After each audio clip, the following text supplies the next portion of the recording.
इसे परिवारों में संवाद बहुत आवश्यक है। दोनों में संवाद नहीं था, दोनों अपरिचित थे एक दूसरे से। पति पत्नी होकर भी संवाद नहीं था, मन एक नहीं था, बुद्धि एक नहीं थी, चित्त एक नहीं था, और हां एक संकल्प नहीं था, एक विचार नहीं था, एक स्वप्न नहीं था। सदगृहस्थ को चाहिए एक ही सपना बुने पति पत्नी, एक जैसे प्रकृति, एक जैसी रुचि, एक जैसा लक्ष्य। इसलिए प्रार्थना की ऋषि ने पत्नी मनोरमां देहि मनोवृत्तानुसारिणीं तारिणीं दुर्गसंसारसागरस्य कुलोद्भवाम्। हाँ, मेरी पत्नी सुंदर हो, ऋषि कहता है। पत्नी मनोरमाम देहि, पर कैसी हो?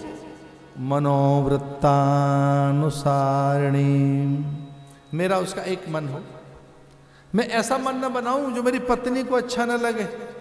मेरा और मेरी पत्नी का एक मन हो, एक संकल्प हो, एक विचार हो, एक रुचि हो, एक लक्ष्य हो।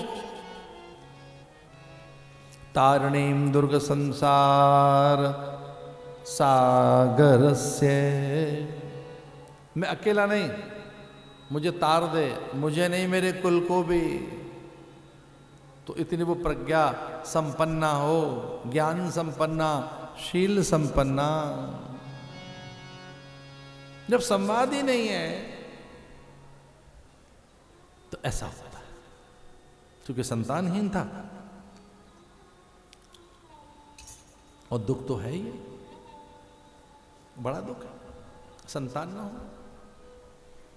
चूंकि हम रहते ही अपने संतानों के माध्यम से हैं, हमारा अस्तित्व विचार संतान के साथ रहता है।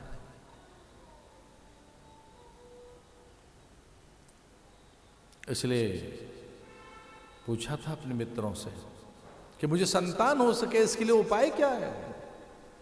और तब मित्रों ने बताया कोई ऋषि मुनि ज्ञानी गुरु कोई सिद्ध अगर वचन दे दे तो तेरा कार्य सिद्ध हो जाएगा।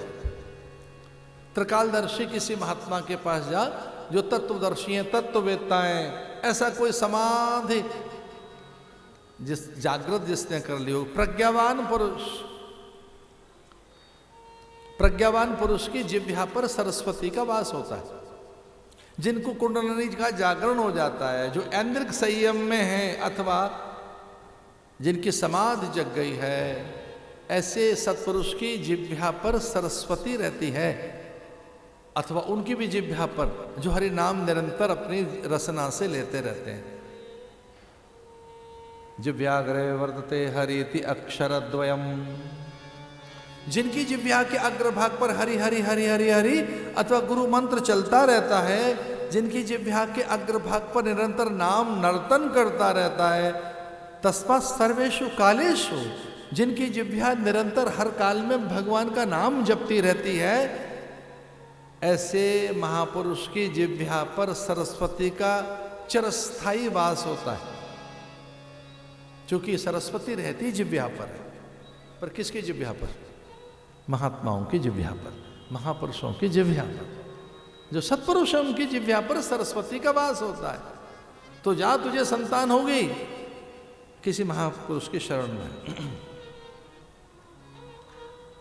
ये आत्मदेव नाम का ब्राह्मण जिसकी पत्नी धुंधुली थी, दोनों में बनती नहीं थी, दोनों का एक मन नहीं था, एक विचार नहीं था।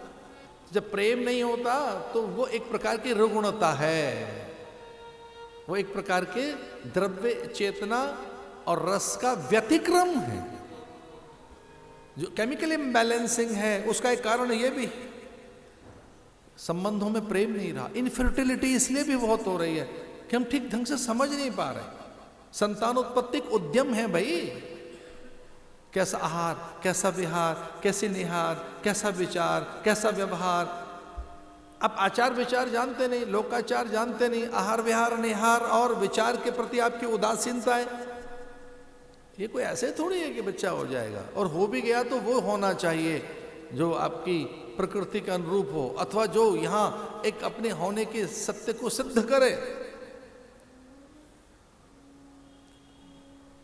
गिर पड़ा गुरु के चरणों में।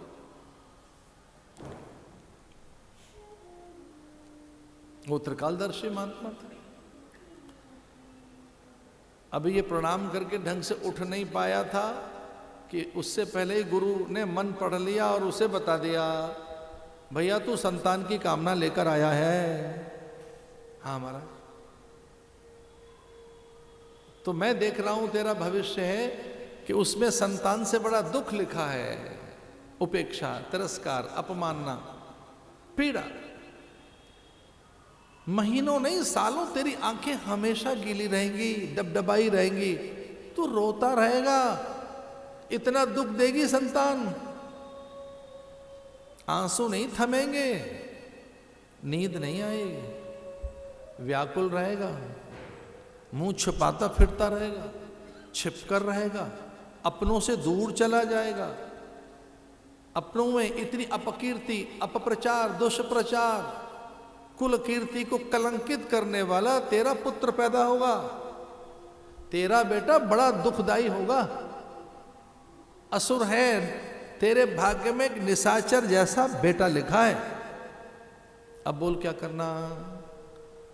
अब वो बड़ा प्रसन्न है, कहने लगे कैसा भी हो बेटा तो लिखा है ना भाग्य में, इसका अर्थ है मुझे पुत्र होगा। भाई इसका अर्थ ही हुआ मैं निसंतान नहीं हूं, हम समझा बुझा लेंगे, ठीक कर लेंगे। बड़ा दुख मिलेगा संतान से।